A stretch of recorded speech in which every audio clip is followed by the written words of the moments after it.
Hann þurfti að gera einhvern tímann og jú, hann hlóð í það hana.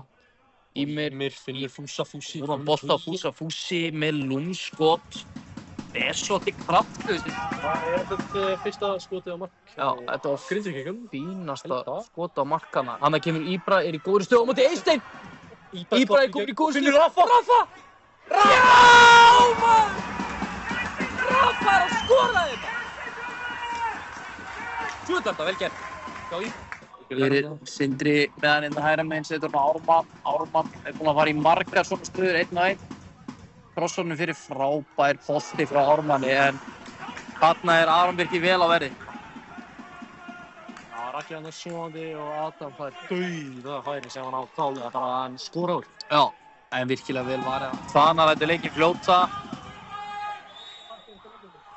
Og hérna koma Þórsarar upp. Já, áfram leikinn. Sverrir komin á kantinn. Sverrir komin með hann. Hörru! Þetta er ótrúlegt! Sverrir krossarnum hana, fer í varnamann. Hvert fór því? Það var Halli. Mikilvæg leikur fyrir Grindavík að þeir mæta Leikni í næstu umferð. Tvö lið neðarlega í töflunni og þeir geta svolítið rifið sig upp töfluna og skoru sig pínu kannski frá þessum neðsta pakka. Þarna eru Grindvíkingar í sókn og Ingi á skot sem annað vel. Og Svana undar skotuna og þetta til leiksloka. 2-0 sigur Þórsara og